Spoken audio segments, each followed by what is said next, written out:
सच्चिदानंद रूपाय विश्वोत्पत्त्यादि हेतुवे तापत्रय विनाशाय श्री कृष्णाय वयं नुमः। व्यासपीठ पर विराजित पूज्य पंडित अभिषेक मिश्रा जी, मानेगांव के समस्त ग्रामवासी, कथा सुन रहे सभी कथा रसिक बंधु भगिनी, और ये परम सौभाग्य है कि आज माघ मास की पूर्णिमा, रवि का पुख्य नक्षत्र, मैकल सुता नर्मदा मैया के किनारे मानेगांव में भागवत कथा की एक गंगा प्रवाहित हो रही है और आप सभी इस कथा की गंगा में गोता लगा रहे हैं, सुंदर नृत्य कर रहे हैं और महाराज जी अपने श्रीमुख से कथा सुना रहे हैं।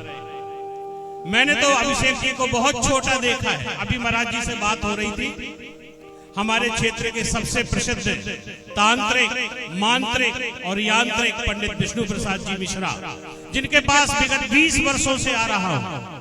मैंने बहुत छोटे छोटे देखे। आज उनका नाती जब पास में खेल रहा था तो मैंने कहा महाराज जी इतनी ही उम्र होगी? बोले हाँ वासा। और आज मैं देख रहा हूं कि पूज्य ठाकुर जी की कृपा से, उनके गुरु के प्रसाद से आज स्वयं हमारे क्षेत्र के इतने माने हुए विद्वान तांत्रिक, मांत्रिक, यांत्रिक मिश्रा जी स्वयं आज व्यास जी से कथा सुन रहे। इससे बड़ा भाग और क्या हो सकता है? हमारे आमगांव बड़ा में बहुत सुंदर कथा आपने सुनाई। काठिया का मंदिर प्रसिद्ध है आमगांव बड़ा का, वहां पर आपने भागवत की कथा का इतना सुंदर आयोजन हुआ। मुझे नहीं मिल पाया क्योंकि मेरी भोपाल में ट्रेनिंग थी और ट्रेनिंग में मैं व्यस्त था। वीडियो पर मेरे भाई साहब मुझे भेजा करते थे, मैं देखता था। आज रविवार का दिन मिला, हम लोगों का छुट्टी का दिन है।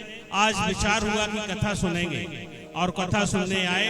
बहुत सुंदर लीला और संगीत का तो क्या कहें, कितना सुंदर गला है। थोड़ा सा वॉल्यूम तेज था आपका जब महाराज जी बोल रहे थे। कल से ध्यान रखना, कम रखना, क्योंकि भर्रा रही थी वहां आवाज। बहुत सुंदर गला है इनका। सरस्वती जी इनके गले में विराजी है। और संगीत का भी क्या कहूं।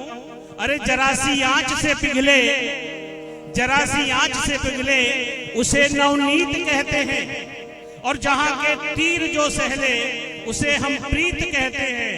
यूं तो रंग डाले हमने सैकड़ों कागज स्याही से, अरे किसी के दिल को जो छूले उसे संगीत कहते हैं। इतनी सुंदर रसमयी कथा, इतनी कम उम्र में इतना सुंदर ज्ञान, स्वयं वृंदावन से आपके अग्रज पधारे और उनने, महाराज जी ने मुझे बताया कि उनके साथ आपने ये कथा का ज्ञान प्राप्त किया है। उन्होंने भी कथा सुनी। इतने इससे अच्छा अनुपम संयोग दूसरा नहीं हो सकता है। और मैं तो कहता हूँ इस गांव के ग्रामवासी जिन्होंने ये आयोजन किया है, भैया अपन कहते हैं कि मान गए, आपने बहुत अच्छा काम किया, तो इस मानेगांव को भी हम मान गए। इनने बहुत बढ़िया काम किया है। और महाराज जी ने बताया कि अब की साल राम कथा होगी बढ़िया इसी तरीके से। आप सभी मानेगांव वाले, मैं एक देख रहा था, सभी बढ़िया सुंदर नाच रहे थे भाव में। और वो एक तो जो नीले वस्त्र पहने थे, अब दिख नहीं रहे मुझे, क्या सुंदर, ऐसे लग रहे थे जैसे इनने कथक का नृत्य सीख लिया हो। बढ़िया नाच रहे थे। तो ये आप कहीं और जाकर ना नाचे, किंतु कथा में जरूर नाचे। कथा में जब हम भगवान के सामने नृत्य करते हैं तो भाव विभाव हो जाते हैं। भगवान हमें स्वयं देखता है। और ध्यान रखो, धर्म कर्म करते रहो। यजमान जी, जो भी साहू जी हैं और भी अन्य लोग हैं, क्योंकि दुनिया की दौलत तो चलेगी तेरी इस जहान तक, मित्र भी जाएंगे केवल स्मशान तक, पत्नी हक निभाएगी श्रृंगार दान तक, पुत्र हक निभाएगा अग्निदान तक, और दान धर्म तो चलेगा तेरा भगवान तक। दिल खोल करके दान करिए। आज देखिए कितनी सुंदर लीला। यहाँ पर हमारे गोवर्धन भगवान जी की पूजन हुई और आप सभी लोगों ने इस पूजन में सहभागिता दी। खूब दिल खोलकर दान करिए। धन हमारा कमाया हुआ है। ये धन जो है इसे हाथ का मैल कहते हैं। पानी वाले नाव में घर में वाले दाम, और दोनों हाथ नीचे यही सयानो काम।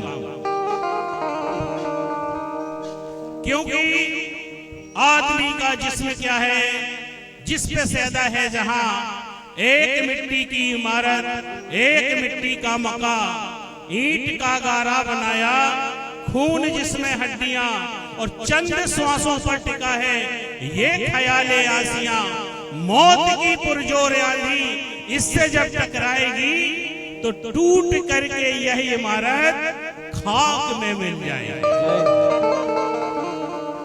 प्यारे, कथा का आयोजन कराते रहिए, कथा सुनते रहिए, भागवत के प्रति, भगवान के प्रति अपनी चाह बनाए रखिए।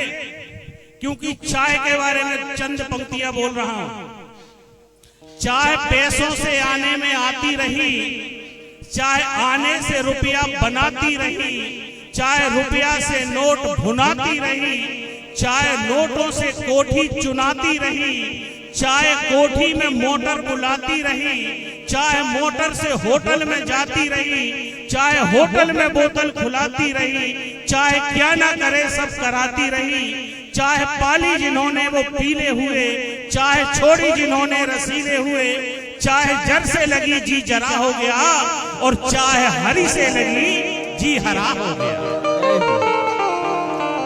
और हम सबकी चाय क्या होना चाहिए? आप हमारी चाह बस यही चाहिए, और अभिषेक जी आप हम सबको चाहे बस यही चाह चाहिए। मैं तो अभी व्यासपीठ पर बैठा हूं, इसलिए बेटा नहीं बोल सकता हूं। यद्यपि मेरा हक है कि मैं बेटा बोल सकता हूं, किंतु आप व्यासपीठ पर है, स्वयं सुखदेव के रूप में है। तो सबसे पहले राम कृष्ण की, सबसे पहले राधे कृष्ण की मंगलमय गुणगान की जय हो। कथा सुना रहे व्यासपीठ, अभिषेक महाराज की जय जय हो, अभिषेक महाराज की जय जय हो।